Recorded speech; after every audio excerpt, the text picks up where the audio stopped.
Excelente tarde para você, seja bem-vindo. Consulta ao Doutor desta quarta-feira chega com tudo, agradecendo, é claro, a sua presença, a sua parceria. Muito bom começar aí esse Consulta ao Doutor na sua companhia, como sempre.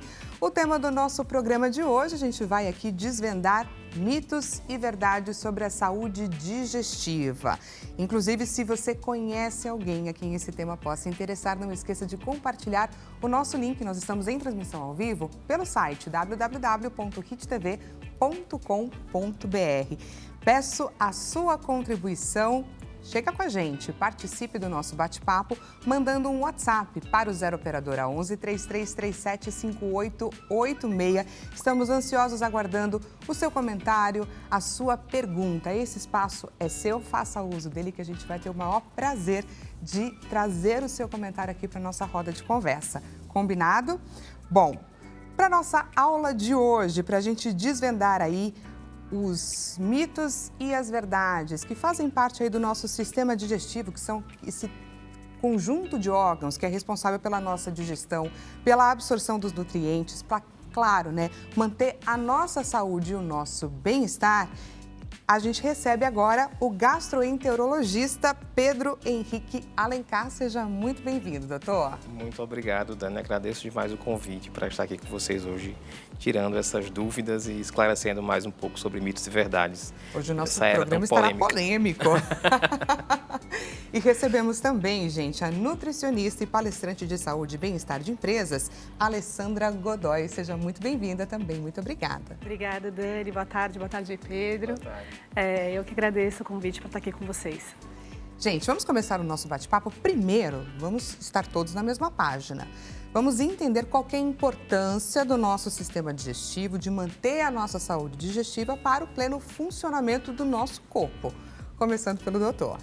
Bom, a saúde digestiva, ela de fato, é talvez uma mais vital que nós temos em nosso organismo, seja a saúde intestinal, a saúde digestiva. E em meio a tanta era de tanta dúvida, polêmica, informação muito difundida, é cada vez mais importante que profissionais venham falar sobre o assunto.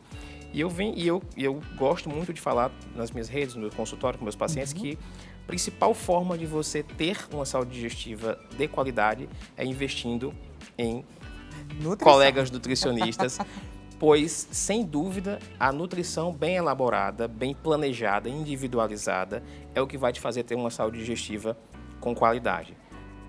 Por mais que você suplemente e façam diversas questões, a orientação nutricional e o comportamento alimentar orientado por profissionais é o que vai te trazer uma saúde alimentar, uma saúde digestiva de qualidade, que está relacionada com todas as funções do nosso corpo, seja elas cognitivas, cerebrais, seja elas funções motoras, mecânicas do nosso próprio corpo.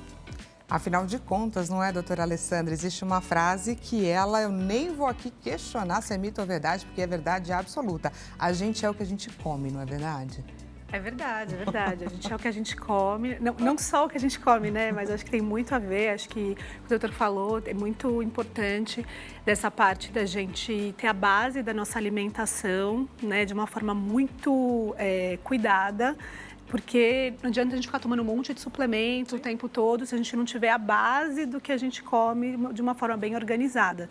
Então, às vezes, as pessoas vêm com muitos suplementos, com muita angústia em relação a isso, e a gente consegue dar um passinho para trás e colocar de uma forma muito tranquila que a gente ir lá para a nossa salada e para os nossos legumes, a gente comer o pão, que às vezes as pessoas têm muito medo hoje em dia, tem o pão integral também, que isso traz muito nutriente para a gente. Dani, eu queria só falar uma coisa, outra verdade absoluta, que essa também não tem contestação. O maior investimento em saúde que a gente pode fazer hoje em dia é investir em profissionais sérios da nutrição. É o principal start que a gente precisa ter, Antes de você gastar em grandes consultas caríssimas e você olhar para suplementos caríssimos e tudo mais, olha para si, vê o que você está fazendo no teu dia a dia e marca um nutricionista de qualidade, que olhe para você como um todo e que não queira te encher de coisas e de medo, tá?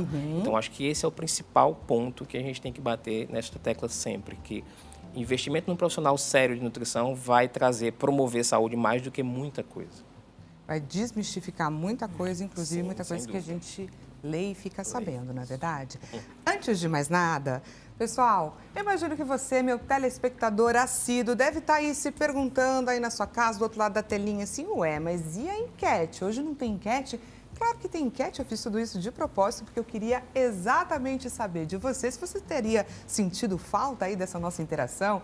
Portanto, diretor, enquete na tela. Olha só o que a gente quer saber de você hoje. Essa enquete está rolando lá no nosso Instagram, no @consultaodoutor. Qual mito ou verdade você quer desvendar? Entra lá e fala pra gente. Alimento integral é mais digestivo do que o refinado? Comer abacaxi após as refeições facilita a digestão? Ou regra dos 5 segundos ao cair o alimento no chão? Entra lá, participe, que no final a gente vai trazer qual desses mitos que você quer ver ser desvendado aqui pelos nossos especialistas. Combinado? Pessoal, vamos lá, porque hoje em dia não tem uma pessoa neste mundo, eu duvido, que não ouça ou não leia qualquer notícia sobre um alimento que deveria ou não deveria ser consumido, ou um hábito que a gente deveria deixar de lado ou deveria adotar, isso é claro, em prol da nossa saúde, não é? Então a gente sempre ouve muitas coisas, inclusive às vezes hábitos que a gente costumou ter a vida inteira e que de repente começaram a falar que faz mal, que não faz bem para a saúde, que a gente tem que mudar e tudo mais. Então o objetivo aqui hoje, gente, é rebater, como você mesmo começou a dizer, os coachings do terrorismo alimentar. Essa daqui é a nossa função hoje, combinado? Esse é o nosso desafio. Para isso, então, vamos para o nosso primeiro mito ou verdade na tela. Tomar café após as refeições diminui a absorção de nutrientes. Mito ou verdade? Mito. É um mito, tá? É um mito. Tomar café após as refeições não vai atrapalhar na digestibilidade de nada. A gente tem capacidade digestiva muito alta, tanto pelo nosso estômago quanto pelos nossos 3 metros de intestino delgado, um órgão extremamente especializado em absorção nutricional. Só um dado, nosso intestino delgado ele tem mais ou menos entre 2,5 metros e 3,5 metros, e ele tem 400 metros quadrados de área de absorção. Então, assim, falar que a gente não absorve as coisas, que não digere as coisas, tem que ser muito audacioso para falar isso e você tem uma doença muito grave, como as que eu tenho o costume de lidar. Mas eu creio que isso, assim, eu tenho certeza que isso é um mito, tá? Isso não é verdade. Agora, a ingesta de sucos ou líquidos em grande quantidade junto à refeição pode, sem dúvida, prejudicar a nossa digestibilidade e favorecer alguns outros sintomas, como refluxo, por exemplo. Então, é um mito, tá? O cafezinho após refeição está super liberado, inclusive fiz isso hoje após o almoço. Doutora. Concordo perfeitamente. Eu acho que é isso. A gente, quando a gente vai ter água com gás, um suco, alguma coisa que a gente vai ingerir, né, refrigerante em grande quantidade, isso pode atrapalhar a digestão, pode atrapalhar refluxo, essa parte de gastrite. Então, a gente tem algumas coisas que vão atrapalhar. Agora, uma xícara pequenininha de café, né, claro, essa pessoa muito... uma xícara de café, não uma xícara de café. Exato. Uma xícara-zinha, exato, né? café expresso, aquele pequenininho, expresso. sim, Exato. tudo tranquilo. Se você não tem, obviamente, uma úlcera que está tratando ali, mas, sabe, para a população em geral em si, um pouquinho de café após a refeição, não, isso não vai causar um problema. Porque o café depois da refeição, todo mundo tem para si, de que ele tem uma função, pelo contrário, digestiva, né? De que ele auxilia e tudo mais. Então, como que fica isso? O café tem, de fato, essa função? Ou Olha, não necessariamente? Não necessariamente, mas o café pode ajudar sim, um pouco na digestibilidade, mas o objetivo do café não é ajudar na digestão em si. As pessoas tomam pelo próprio sabor do café, por sentir-se um pouco mais ativas depois que você faz aquela refeição, especialmente após almoço. Eu acho que Aquele isso que não tem tempo de fazer uma siesta? Exatamente, exatamente. O afegão médio. Tá? E, doutora Andressa, para quem tem problemas e tudo mais, eu consigo trocar o café por qualquer qualquer substância? Que substância seria essa?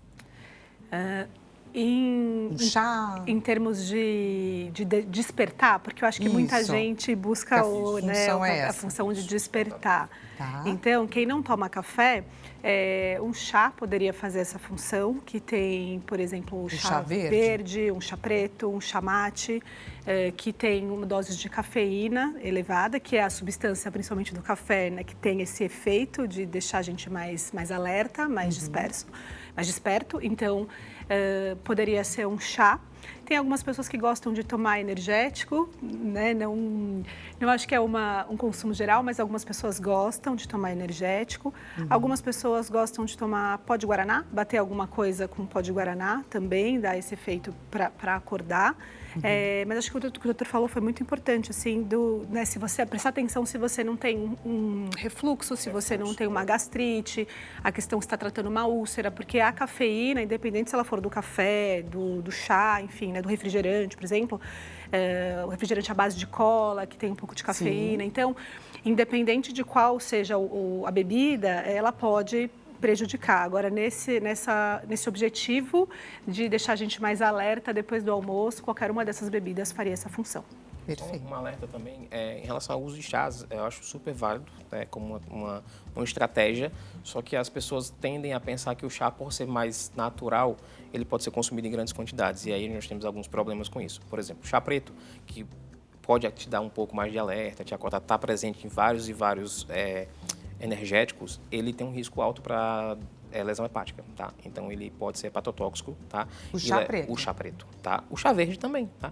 O chá preto, o chá verde, eles podem levar a lesões hepáticas. Então, a gente tem que ter noção em relação à quantidade desses chás também e o consumo, isso de uma forma moderada. Da mesma forma que a gente tomaria um cafezinho após o almoço, um chazinho, ok. Agora, uma quantidade exagerada, tem pessoas que tomam 1,5 litro de chá por dia, aí eu acho que já é um pouco demais. Eu vou pegar um gancho, vou me expor aqui, porque já teve uma época na minha vida, tá distante essa época, sabe? Mas já vivi aquela história de chá verde auxilia no emagrecimento. Não sei se você que está me assistindo está concordando comigo, mas já cheguei a fazer aí 1 litro de chá e tomei, só que eu chegava no final do dia com alguns efeitinhos colaterais, tipo me sentindo muito ativa, tremendo um pouco, e falava, gente, mas não é natural? Que história é essa? Enfim, eu queria então aproveitar só o gancho para que vocês me explicassem. Deixo o chá para a nutricionista que entende as propriedades dos alimentos, né? Se isso tem relação com emagrecimento. Depende do chá que você fazia, né? Porque tem várias formulações. O chá verde sim. O chá verde, que ele tem essa quantidade de cafeína, é o mesmo efeito da cafeína que vai vir tanto também de uma cápsula que as pessoas tomam para pré-treino, por exemplo. Então, quando a gente soma uma quantidade de cafeína muito grande ao longo do dia no nosso corpo, a gente acaba... o coração pode disparar, a gente pode ter ansiedade, pode ter dificuldade de dormir, e isso é muito pessoal de cada um. Então, tem gente que se tomar um café depois do almoço, já não consegue dormir, atrapalha. Tem a questão do horário. Tem a questão do horário. Tem gente que consegue tomar até umas 4, 5 da tarde, umas 4 horas antes de dormir e fica bem. Então, é uma coisa para a gente ter cuidado, como o doutor falou, ele bem colocou. Até tem ainda um pouco essa onda, né, de as pessoas tomarem 2 litros de chá por dia.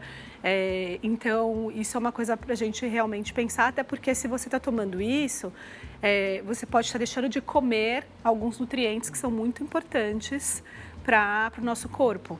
Então, não fazer essas substituições, é importante tomar líquidos, muito importante, mas não fazer essas substituições. Olhando para a saúde digestiva, a gente entende que isso daí pode interferir de alguma forma. Puxando o gancho do que ela falou, eu acho perfeito isso. A importância do nutricionista é isso.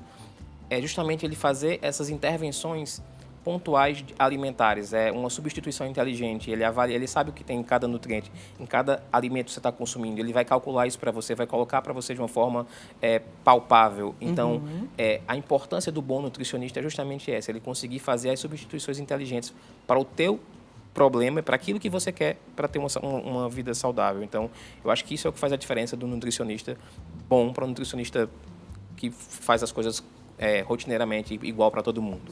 Copia e cola, né? Ctrl-C, Ctrl-V. Ctrl-C, Ctrl-V, né? Então...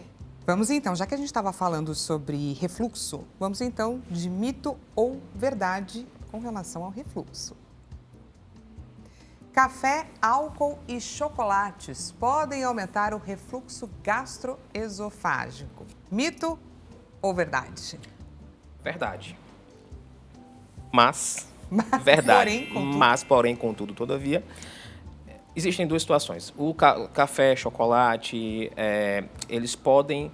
O chocolate, em alguns pacientes, eles podem ali relaxar um pouco o esfíncter inferior do esôfago, pode favorecer um pouco mais de refluxo.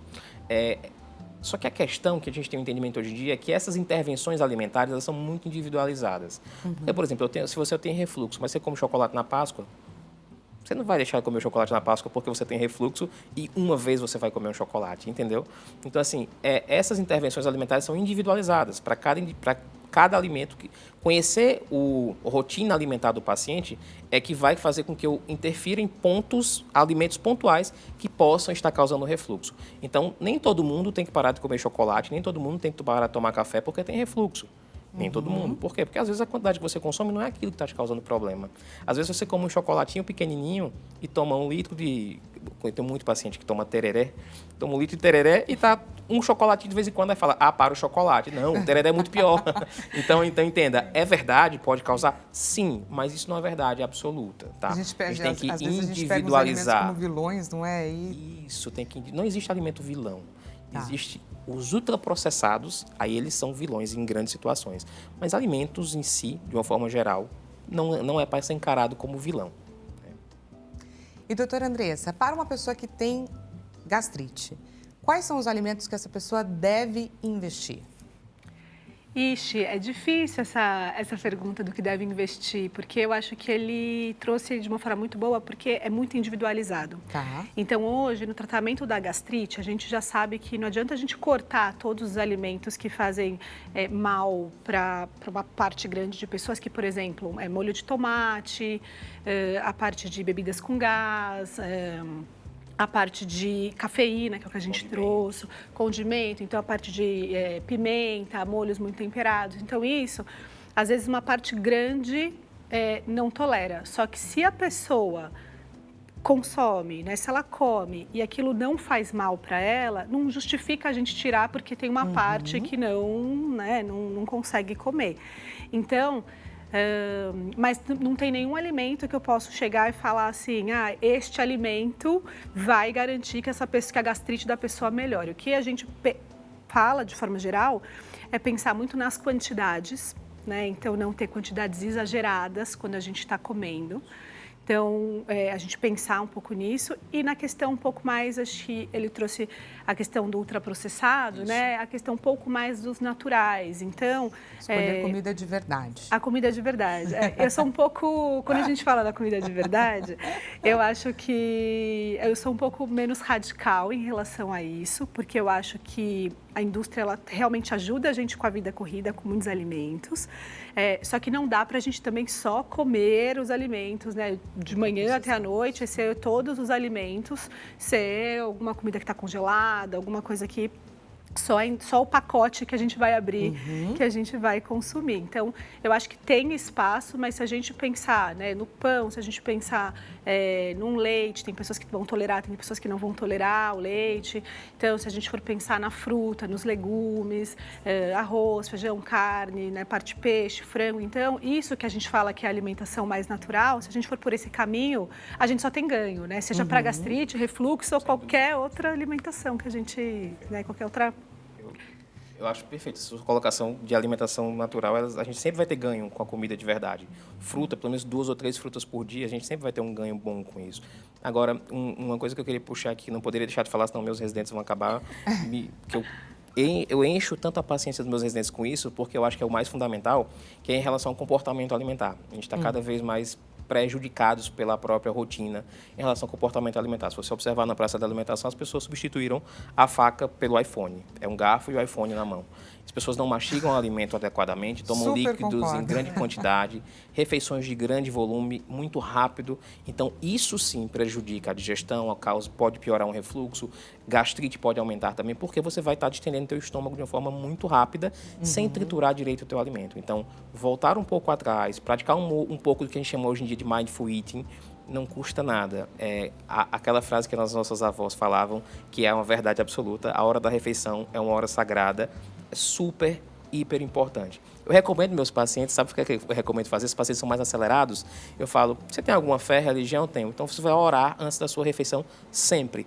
Sabe por quê? Pela questão espiritual e pela questão que, a questão espiritual é super importante, mas a questão de que ele vai parar um momento da vida dele, que ele estava super acelerado, respirar, orar, e aí ele se coloca em outro plano e come logo em seguida. Então, eu acho que isso é uma orientação que eu faço para os meus pacientes, que eu acho que vai fazer com que ele vá mais devagar. Essa dica de hoje foi valiosíssima, doutor. Com a questão alimentar em si, que, de fato, é o que mantém a gente vivo, é conseguir se alimentar, se nutrir, né? Então, acho que vale por vários motivos, mas tem esse truque que você vai desacelerar. Opa, eu preciso desacelerar um pouco para orar, me colocar nessa posição e logo em seguida comer. Aí durante a oração você para também, se percebe e adquire um novo ritmo. Não tem como depois de uma oração você continuar naquele ritmo frenético. É praticamente impossível. Gostei bastante dessa dica. Espero que você que esteja assistindo já adote essa estratégia, porque eu achei interessantíssima. Vamos então para mais um mito ou verdade. Beber água durante as refeições pode prejudicar a digestão.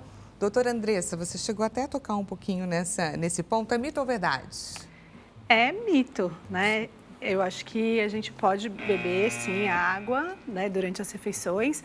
Lembrando sempre que a gente já colocou um pouco aqui, que é a quantidade. A quantidade. Né? A gente que quantidade seria essa? 200 ml, a gente fala que é um copo, que é uma quantidade padrão que a gente pode tomar. De novo, se você tomar e não sentir desconfortável, né? Então, tem algumas situações, por exemplo, na gravidez, que a gente não recomenda tomar 200 ml, não tem como tomar 200 ml. Vai tomar... Usuário de Ozempic. Então, não consegue. Ou, por exemplo, quem fez cirurgia bariátrica, que é a redução de estômago, então a pessoa não vai conseguir ingerir. Então, né, uma coisa a gente está falando para um adulto saudável, para as pessoas no geral, então não tem problema. Outra coisa, a gente vai olhar para situações específicas, cada caso, para entender se faz sentido ou não. De uma forma geral, eu recomendo justamente isso. Até no máximo 200 ml de líquido junto à refeição. E caso queira tomar um pouquinho mais, ou se você tem algum problema, uma digestibilidade um pouco mais lenta, por exemplo, gravidez, por exemplo, o uso de Ozempic e afins, você toma o líquido 30 minutos antes da refeição ou 1h30 depois, que já deu tempo de esvaziar mais um pouco o teu estômago. Mas, de uma forma geral, não. Isso não vai prejudicar a digestão, essa quantidade que a gente falou. Obviamente, tomar uma jarra de água junto à refeição vai prejudicar, sem dúvida. E a gente estava aqui falando de água, vi que você mudou um pouquinho para líquidos. E aí eu queria entender, refrigerante, suco, entram aí nessa mesma recomendação, 200 ml? Então, refrigerante não deveria entrar, né? Bebidas gaseificadas, de uma forma geral, vão te causar um pouco mais de sintomas. Então, assim, junto à refeição, uma água, um suco, eventualmente. Lembrando que suco é eventual, né? Suco... Vou te dar um exemplo. Para você tomar um suco de laranja, quantas laranjas você usa para fazer um copo de suco? E o que você faz se você for comer a mesma quantidade de laranja, você não consegue logo depois. Sim. Você está perdendo a mastigação que você faria daquela laranja, a fibra que tinha por ali. Então, assim, é muito mais saudável você comer uma fruta logo depois da refeição do que tomar um suco. Ah, é proibido? Não, não é proibido, mas é um pouco de bom senso. Entendi. Em relação a isso, mais sobre isso. E, por exemplo, o consumo de refrigerantes interfere de alguma forma na digestão ou não? Pode interferir na digestibilidade, sim, certo? Em especial se você tem algum problema gastrointestinal. Mas pode interferir, inclusive pode ser prejudicial, tá? Então, a gente tem muita coisa dentro do refrigerante que pode prejudicar. Perfeito. Vamos então para mais um mito ou verdade. Leite é ótimo para curar azia. Doutor Pedro. Mito. Mito. Tá, mito. O leite não vai curar azia, tá? Leite, se você tem azia, você pode ter inúmeros problemas que estão te levando até aquele sintoma, aquele retorno de conteúdo alimentar. Então, não é porque você tomou leite que vai melhorar aquela azia. Isso era parcialmente verdade naqueles pacientes que têm úlceras, que aí você acaba tomando o leite, ele é mais alcalino ali, bloqueia um pouco aquela acidez, dá uma amenizada nos sintomas. Mas não é tomar leite que vai te fazer melhorar a azia isso, se a gente vem com a recomendação médica que leite é bom para azia, todo mundo vai ficar tomando leite ali quando está com azia e vai ter alguns outros problemas relacionados a isso, ao invés de achar a causa da azia, por exemplo. Então, leite não é uma boa... Se você tem azia, a primeira coisa que você tem que fazer é repensar os teus hábitos alimentares, teu comportamento alimentar, e se você tem mais de 40 anos de idade, se você nunca teve azia e começou a ter, procura um médico para investigar, porque é a recomendação que a gente tem de iniciar a investigação endoscópica e outras avaliações. Tá? Doutor Andrés, o que você recomenda para a azia em termos de mudança de rotina, de hábito alimentar? Eu queria só complementar, Claro. Em relação a essa questão, que o leite pode até piorar para algumas pessoas esse sintoma de queimação. Porque como a gente vai tomar o leite e vai ter um efeito, a gente chama de efeito rebote, que tem no estômago. Então, o nosso estômago produz ele mais ácido para neutralizar aquele leite né, que a gente acabou de tomar. Então, não é na hora que a gente toma. Depois de uma meia hora, uma hora, pode vir uma sensação pior ainda, mais dor, mais queimação. Então, realmente, não recomendo essa parte. Eu acho que é muito... E aí, respondendo agora a sua pergunta, eu acho que é muito parecido com o que eu coloquei da outra parte do refluxo, gastrite, que são os alimentos mais naturais mesmo, né? Tá. Toda essa parte que a gente tem de estômago e intestino, a gente sempre vai voltar para isso, né? Pensar naquelas porções de legumes e verduras. Então, a gente costuma falar que a recomendação são 5 porções por dia de frutas e legumes somados, né? Então, eu vou comer, por exemplo, 3 frutas ao longo do dia e vou comer meio prato de salada, por exemplo. Eu tenho aí 5 porções no meu dia. Então, a gente olhando para isso, a gente trocando essa parte, às vezes eu vou comer só um biscoito, que só vai ter um monte de açúcar e manteiga, eu vou trocar por um pão, eu vou experimentar um pão integral. Não precisa comer pão integral todo dia, quem não gostar, principalmente, né? Ao invés de a gente precisa comer nada que a gente não goste, porque a gente não vai conseguir manter. Pequenas trocas que podem fazer toda a diferença aí na nossa saúde digestiva. Exato. Eu vou levantar daqui a pouquinho para dar aquele nosso recadinho diário, mas antes temos pergunta da nossa audiência. Por favor, diretor, pergunta na tela. Da Maria dos Santos, aqui de São Paulo, capital. Boa tarde a todos, excelente tarde para você também, Maria. Sempre que estou com dor no estômago ou com problemas de digestão, faço chá de boldo. Esse chá pode me ajudar, doutor Pedro? Olha, o chá de boldo ele pode ajudar um pouquinho, mas ele pode, sem dúvida, ele pode ajudar, um chá que é utilizado há muito tempo, tá? Mas eu volto a dizer, não é, se você está usando com recorrência o chá de boldo porque está com esse problema, é muito mais positivo para você buscar uma ajuda médica, porque o problema pode estar sendo mascarado enquanto você está usando o chá para aliviar aqueles sintomas. Uma vez que você já diagnosticou que não tem nenhum problema, que é mais uma digestibilidade ruim por alguma outra questão, tudo não tem nenhum problema, que vai te ajudar sem dúvida. E para você que está gostando aqui do nosso bate-papo, a gente vai para um rápido intervalo e já voltamos com mais consulta ao doutor.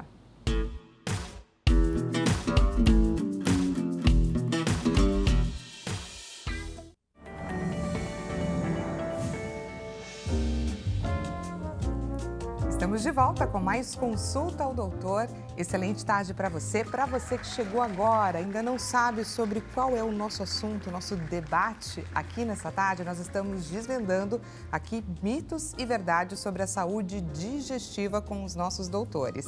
Se você conhece alguém a quem esse tema possa interessar, não esqueça de enviar o nosso link. Estamos em transmissão pelo www.hittv.com.br.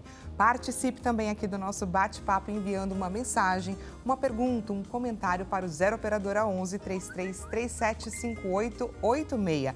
Entra lá no WhatsApp e manda uma mensagenzinha pra gente, tá bom? A gente vai ter o maior prazer em desvendar o seu mito ou a sua verdade aqui com os nossos doutores. E temos enquete, gente, rolando no nosso Instagram, no Consulta ao Doutor. Por favor, diretor, enquete na tela. Essa enquete aí já está em seus minutos finais. Qual mito ou verdade você quer desvendar? Alimento integral é mais digestivo do que o refinado? Comer abacaxi após as refeições facilita a digestão? Ou regra dos 5 segundos ao cair o alimento no chão? Entra lá e participa.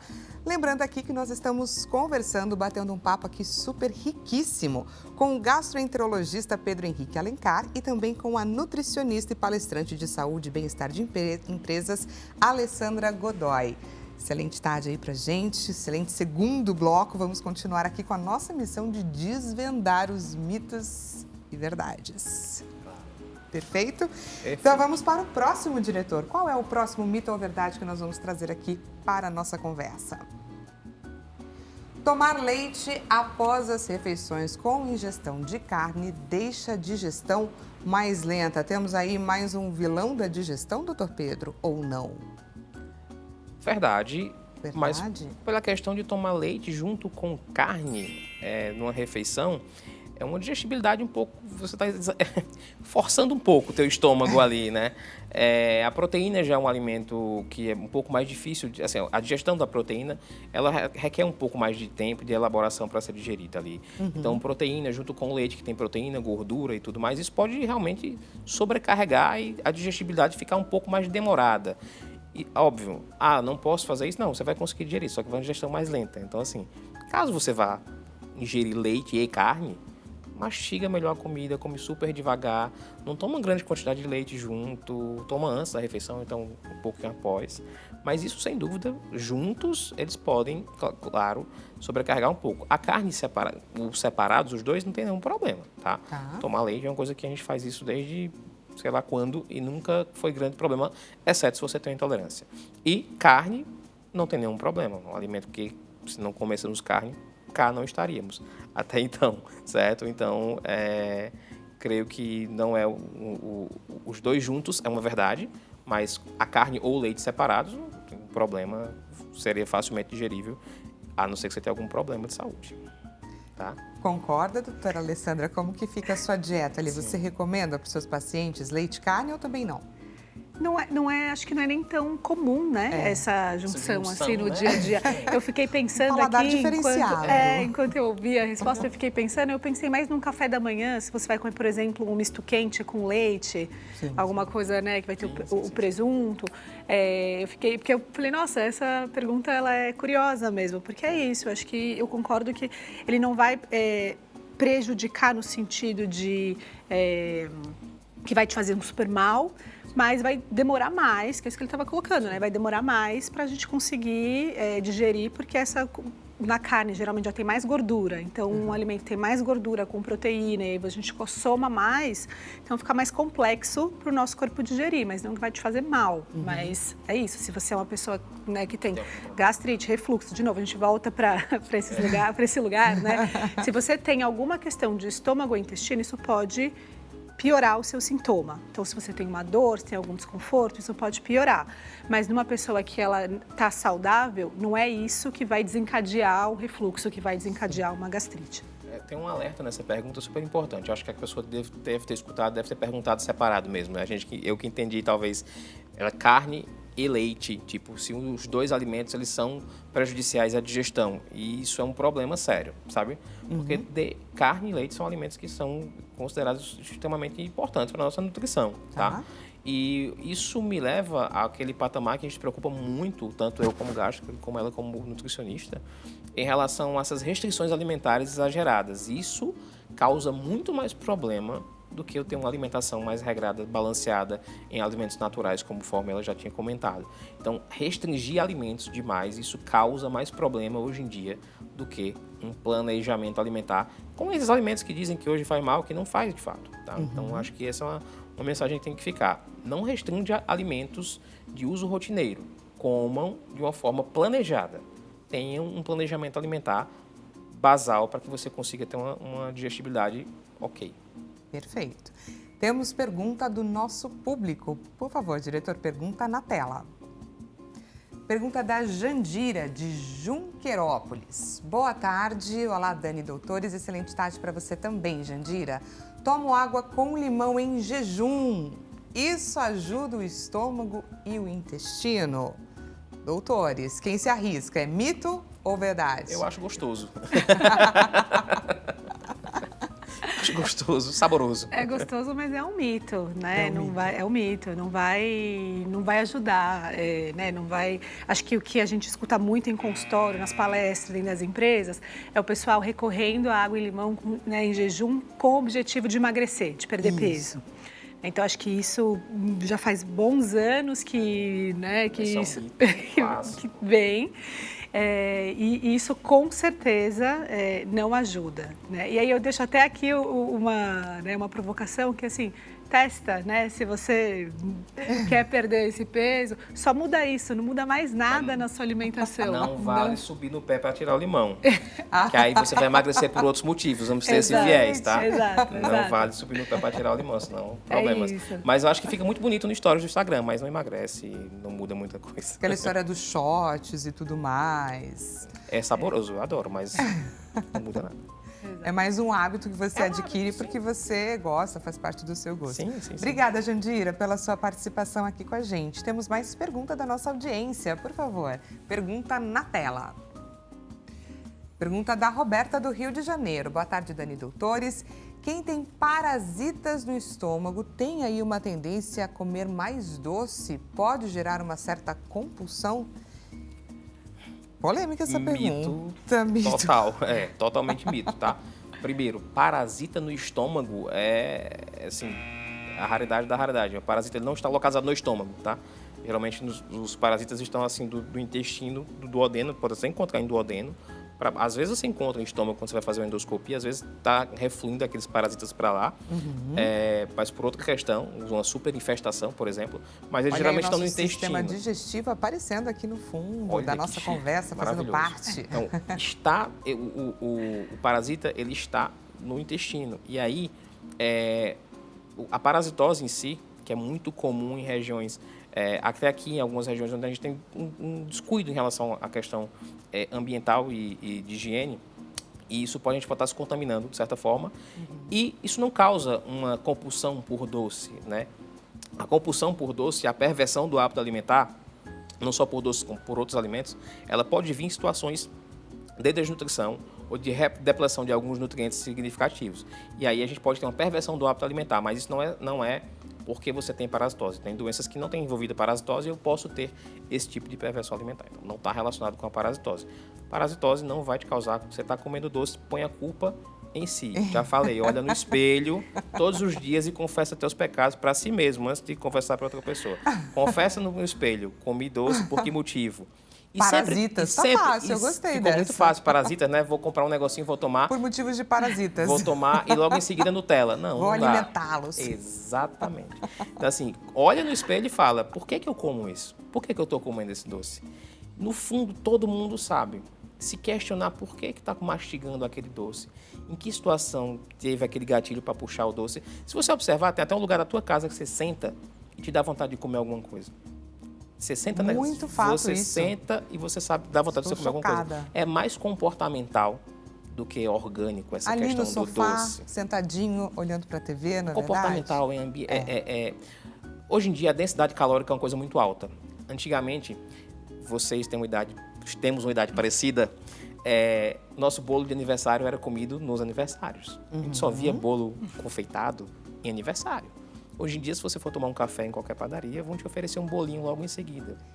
E a densidade calórica que é ofertada para a gente é muito alta hoje em dia. Então, ficou-se costumeiro na sociedade ter esse doce, ter mais alimentos adocicados aí na nossa vida. Então, as pessoas começaram a ter um paladar, geralmente você vê pós-Segunda Guerra, de você ter um alimento que tem, ao mesmo tempo, na tua refeição, tem que ter um gosto salgado, doce e gordo, tipo um croissant de chocolate, sabe? Tem que ter esses gostinhos para que você se sinta completo. E, de fato, não deveria ser assim. A gente tem que acostumar nosso paladar, de fato, ao açúcar natural do alimento, ao gosto natural do alimento, se ele é doce ou salgado. Inclusive, para a gente conseguir distinguir nosso paladar. Um desses exercícios que a gente faz com o paciente que faz essa mastigação mais lenta é que ele vai começar a notar gosto diferente no que ele já comia. Isso é muito interessante. Porque ele comia muito rápido. Ele não conseguia distinguir nem percebia, o que era doce e né? o que era salgado. Nem reparava aquilo que ele Dani, estava a situação ingerindo. hoje em dia está tão complexa, tem pacientes que chegam no meu consultório às 8 da noite e não sabem o que almoçaram. não sabe se era frango ou se era peixe. Não sei se no seu consultório é a mesma coisa.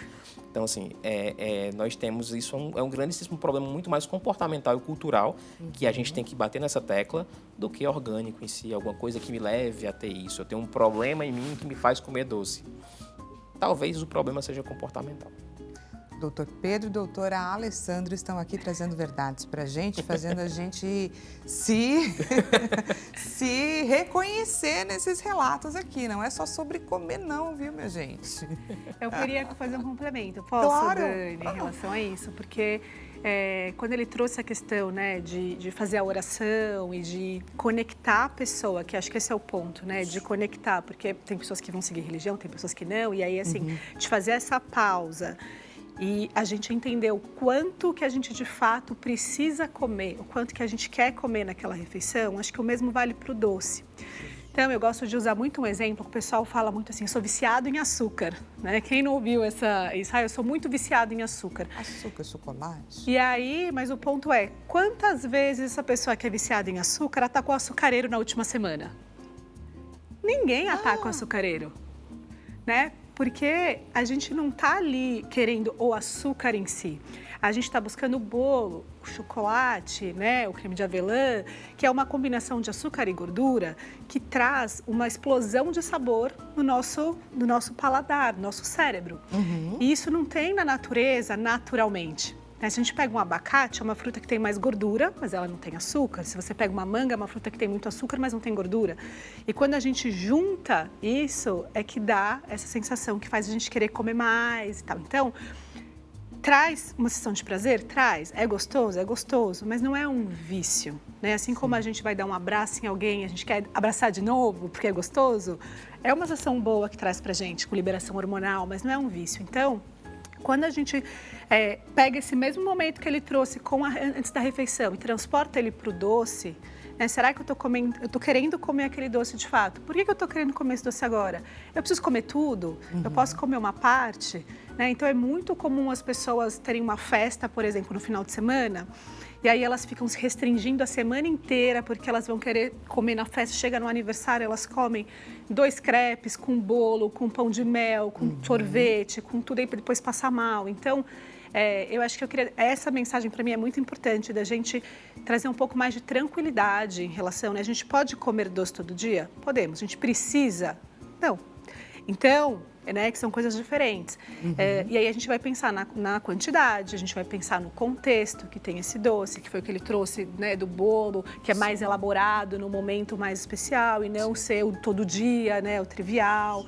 Então, eu acho que é muito importante a gente olhar para isso como um comportamento, a gente pensar realmente no comportamento, no contexto, em tudo isso. E aí a gente entendeu que faz sentido. Porque eu, por exemplo, amo doce, né? Então, é uma coisa que faz parte da minha vida. Agora, pode ser que o Pedro não goste de doce, que não faça parte da vida dele. E ele não precisa comer. Então, eu acho que é achar esse equilíbrio que é também, de novo, é pessoal, né, de cada um. Que bacana, gente. Questão Estamos tendo vários insights essa parte. A questão comportamental, muito o que ela falou também, ela falou muito bem. A manga é uma fruta que é muito doce, mas não tem muita gordura. O abacate tem bastante gordura, não tem doce. E a gente pode fazer essa mistura de uma forma bacana, só que para a pessoa é menos prático. Muito mais prático ela pegar um docinho ali, desembalar e colocar para dentro, né? Agora, se você cortar uma manguinha com um abacatezinho e comer, que é muito mais saboroso, você vai triturar, mastigar aquilo ali, é mais difícil, é um pouco mais elaborado, mas vai te trazer muito mais saúde do que, obviamente, estar comendo o doce embalado. Ah, é proibido o doce embalado? Não, não é que ele seja proibido, tá? É que ele deveria ser consumido menos, né? E é o que eu falo sempre, como ela falou, pensa por que você está comendo aquilo. Precisa, de fato, comer isso? O que está te levando aquele gatilho para beliscar aquele doce? Não só doce, outros comportamentos que a gente tem também com outros alimentos, né? Pensa bem, por que você está fazendo aquilo? E nesta causa, talvez seja muito mais importante do que a gente pensar em outras... Você vai na raiz do problema. Na raiz do problema, é isso mesmo, na raiz do problema. Vamos para mais um mito ou verdade. Por favor, diretor. O glúten é um grande responsável pelos problemas digestivos, mesmo em pessoas sem doença celíaca. Mito ou verdade? Vamos falar junto? Mito. Não dá. Esse não dá, mas 2024, a gente discutindo sobre o glúten, Se o glúten fosse ruim, Jesus tinha distribuído tapioca ao invés de pão, né? O glúten não é ruim, pelo amor de Deus. Se você não tem doença celíaca, você pode consumir glúten. Existe a doença celíaca, a sensibilidade ao glúten não celíaco, onde você precisa reduzir o glúten ali, mas não, obviamente, tirar a alergia à proteína do trigo, mas se você não tem isso, o glúten não é ruim. Agora, sabe o que é ruim? A quantidade de glúten que a gente consome. Tá. Ninguém para olhar mais isso. uma vez O trazendo as quanto... quantidades. parei de comer glúten e emagreci. Claro, querido, é o tanto de caloria que você tirou da tua dieta. Talvez por isso que você tenha emagrecido. Nossa, o doutor fulano é bom, porque ele mandou tirar o glúten e emagreci. Veja bem, não é só isso que vai medir se o profissional é bom ou ruim. Talvez a orientação e informação que te passe seja muito mais importante. Ou seja, o glúten é um aliado, na verdade, que a gente teve para a alimentação, tá? Antes, quando não tinha glúten, até para o processamento dos alimentos, de certa forma, para a manutenção do alimento mais bem armazenado, a gente pode armazenar por mais tempo, ele ajudou nisso, né? Ninguém faz uma coisa pensando... Antigamente, obviamente, o glúten tinha outra formação em relação de hoje, mas a quantidade é que vai trazer mais problema. Tá. Mas pensando também na questão dos industrializados em si, que contenham glúten ou não, a gente tem que pensar que em momentos não tão distantes nós tivemos problema de fome e pessoas que morriam por quadros infecciosos. Ainda temos isso hoje no Brasil, tá? Pessoas que morrem de diarreia lá no interior do Pernambuco, do Ceará. Eu trabalhei em regiões assim e vivi isso. Infelizmente. Então, veja, se a pessoa tem a possibilidade de armazenar melhor uma comida e tudo... Veja, a indústria não é de toda malvada. Se ela, de alguma forma, trouxe possibilidade das pessoas conseguirem armazenar o que comem por mais tempo e ter um pouco mais de higiene alimentar, certo? Agora, falar que o glúten em si, para todo mundo, é ruim, é um grande vilão, que se você consumir vai inflamar teu cérebro e o autismo é por conta do glúten e etc e tal, eu acho que ela escuta muito mais do que eu isso. Eu acho que todos os dias alguém chega para ela, tipo, Eu parei acho que o eu glúten. tenho um problema com glúten. Um outro alerta super importante, se você não sabe se tem doença celíaca ou não, se suspeita, não restrinja o glúten antes de fazer o diagnóstico. Por quê? Porque para que eu faça o diagnóstico, a pessoa precisa estar comendo glúten. Esse é um grande problema hoje em dia, que os pacientes chegam no consultório sem comer glúten, aí faz o teste, às vezes sem comer glúten não fala, o médico não pergunta, não sou celíaco, então eu não vou comer porque faz mal, mas vai para a Itália e volta para cá acabado. Por quê? Porque se entupiu de glúten lá e tinha a doença, mas não sabia. Esse é um grande problema que a gente vê no consultório. Eu queria dar um exemplo do que é comer muito glúten, né? Que é isso que ele está falando. Então, melhor que ela não tem. a gente, por exemplo, no café da manhã, a gente comeu um pão. Aí, no lanche da manhã, a gente comeu um biscoito. No almoço, a gente vai lá e come um prato de macarrão, por exemplo. Aí, à tarde, a gente come mais biscoito. E, no final do dia, a gente lancha um sanduíche. Pãozinho E aí... só para fechar. Exato. Então, a gente colocou glúten em todas as nossas refeições. Isso é comer muito. Né? Então, variar um pouco, colocar outros alimentos. E se o que ela falou é a realidade de uma imensa quantidade de pessoas, né? Muita gente se comporta dessa forma. Então, muita gente se comporta dessa forma. Então, aí é o exagero, na verdade.